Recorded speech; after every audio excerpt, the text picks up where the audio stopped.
पूर्वोत्तर भारत से एक ऐतिहासिक पलायन ने फिर दुनिया का ध्यान खींचा है। मणिपुर और मिजोरम में करीब 250 यहूदी इजराइल पहुंच चुके हैं। ये सिर्फ एक यात्रा नहीं बल्कि सदियों पुराने दावे और पहचान की कहानी है। सवाल ये है कि क्या ये समुदाय सच में प्राचीन यहूदी वंश से जुड़ा है। बता दें कि पूर्वोत्तर भारत के मणिपुर और मिजोरम से जुड़े बीने मेनेशे समुदाय के करीब 250 सदस्य हाल ही में इजराइल पहुंच गए। ये कदम इजराइल सरकार की एक विशेष पुनर्वास योजना का हिस्सा है, जिसके तहत दुनिया भर में फैले यहूदी समुदाय को वापस लाने का अभियान चलाया जा रहा है।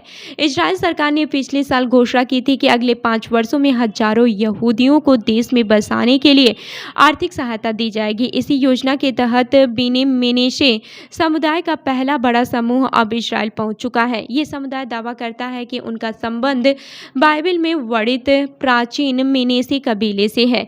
ये कबीला उन 10 यहूदी कबीलों में से एक माना जाता है जिन्हें लगभग 2700 साल पहले निर्वासित किया गया था। समुदाय के लोग सदियों तक एशिया से अलग अलग हिस्सों फारस, अफगानिस्तान, तिब्बत और चीन तक माइग्रेट करते रहे। इस दौरान उन्होंने कुछ यहूदी परंपराएं जैसे कि खतना और धार्मिक रीति रिवाजों को बनाए रखा। पिछले 3 दशकों में लगभग 4000 बीने मेनेसे सदस्य पहले ही इजराइल पहुंच चुके हैं, जबकि करीब 6000 लोग अभी भी वहां जाने का इंतजार कर रहे हैं।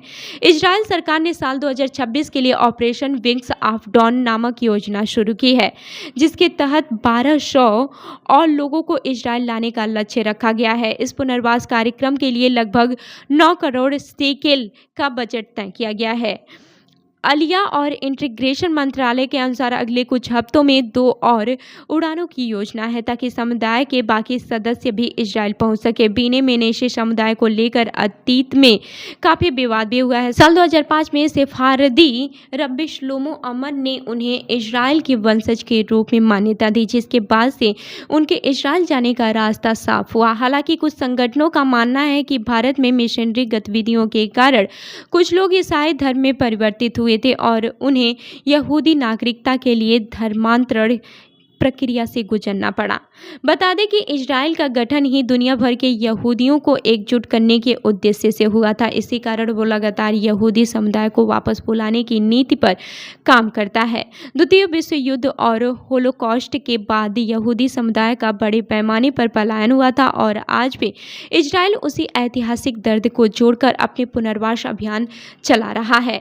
बीने मेनेसे समुदाय की ये यात्रा सिर्फ एक प्रवास नहीं बल्कि पहचान, आस्था और इतिहास से जुड़ा एक बड़ा मानवीय अध्याय है जो अभी भी पूरा नहीं हुआ है। क्या आपको लगता है कि इस तरह के ऐतिहासिक दावे आज भी पहचान की राजनीति को प्रभावित करते हैं? अपनी राय हमें कमेंट करके जरूर बताएं। मिलते हैं अगली खबर में, तब तक के लिए देखते रहिए जनदर्पण न्यूज़। धन्यवाद।